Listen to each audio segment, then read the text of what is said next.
सोलापुरात शस्त्रास्त्रधारी टोळीची दहशत निर्माण झाली असून उच्चभ्रू वसाहतीत घरांची बिनधास्त रेकी सुरू आहे।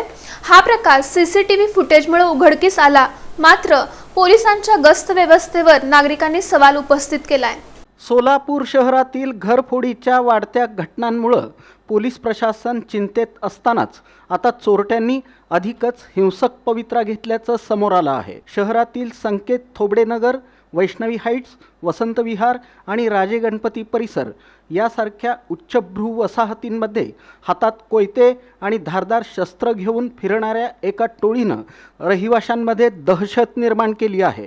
मध्यरात्रीच्या सुमारास हे चोरटे अतिशय निर्भयपणे घरांची रेकी करत असल्याचं सीसीटीव्ही कॅमेऱ्यात कैद झालं आहे। गेल्या 2 दिवसांपासून रात्रीच्या वेळी या परिसरातील सोसायट्यांमध्ये काही संशयित व्यक्तींचा वावर वाढला आहे।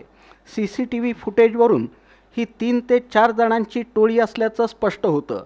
हे चोरटे अत्यंत शांतपणे घरांच्या खिडक्या, दारं आणि कुलपांची पाहणी करताना दिसत आहेत। धक्कादायक बाब म्हणजे त्यांच्या हातामध्ये धारदार शस्त्रे उघडपणे दिसत आहेत। चोरीच्या उद्देशानं ही टोळी आधी संपूर्ण परिसराचा नकाशा तयार करत असून कोणत्या घरात सहज प्रवेश करता येईल याची आखणी करत असल्याचं दिसून येत आहे। या परिसरात ही टोळी सक्रिय आहे तिथं अनेक उच्चभ्रू कुटुंबे आणि स्वतः पोलीस अधिकारी आणि कर्मचारी वास्तव्यास आहेत। अशा भागात चोरट्यांचं हे धाडस पाहून स्थानिक नागरिकांनी संताप व्यक्त केला आहे। रात्रीच्या वेळी हातात शस्त्र घेऊन चोरटे फिरत असतील तर आमची सुरक्षितता नेमकी कुणाच्या हातात आहे, असा सवाल रहिवाशांकडून उपस्थित केला जात आहे।